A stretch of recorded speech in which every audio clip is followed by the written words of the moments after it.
Hey, je suis maintenant rendu dans la montagne.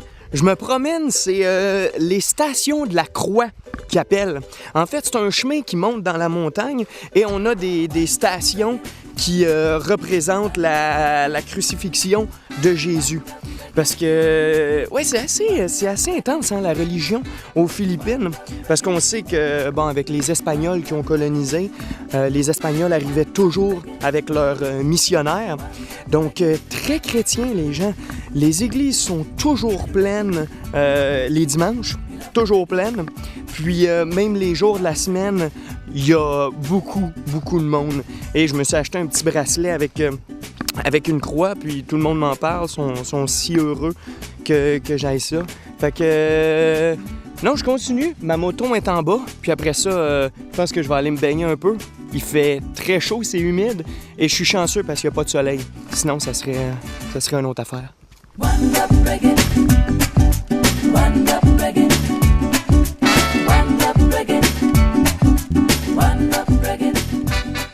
Ce qui est cool de l'île de Camiguin, c'est qu'étant donné qu'elle n'est pas super facile d'accès, bien il y a très peu de touristes qui s'y aventurent. Avec environ 75 000 habitants sur une superficie semblable à l'île de Laval, disons qu'ici, c'est la nature qui règne en maître.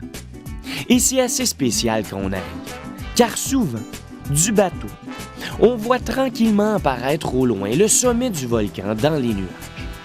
Et peu à peu, on pénètre dans un brouillard profond qui laisse apparaître les côtes rocheuses et montagneuses de l'île. Il suffit donc de se procurer une moto et de partir à la découverte de cette île volcanique exceptionnelle.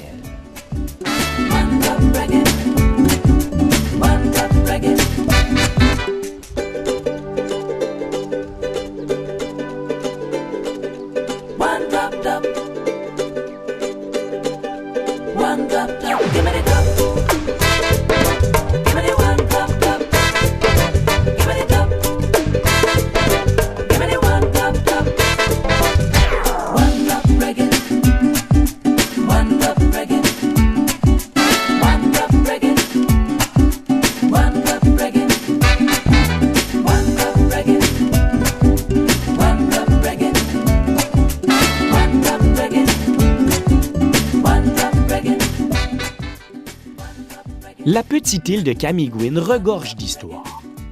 Le grand navigateur portugais Ferdinand de Magellan y aurait posé le pied lors de son tour du monde au compte de l'Espagne en 1521. L'occupation espagnole qui s'ensuivit laissa plusieurs monuments, dont quelques vieilles églises et des fortifications en pierre. Victimes d'un passé fort en activité volcanique, ces monuments sont très faciles d'accès et on peut les visiter librement et simplement. L'île est d'origine volcanique et composée de 4 volcans, dont un culminant à plus de 1500 mètres. Aujourd'hui, bien on profite de cette force de la nature qui nous permet de se reposer dans des sources d'eau chaude qu'on retrouve un peu partout et qu'on visite avec joie une fois la journée touchant à sa fin.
commence ma première expédition aux Philippines.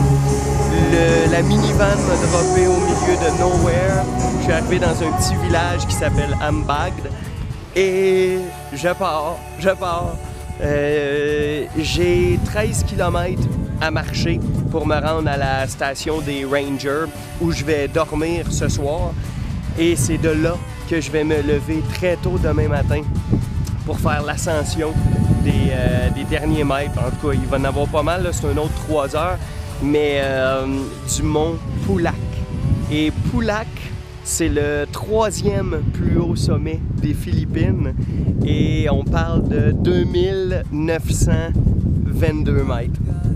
Fait que là, je suis à peu près à 1004.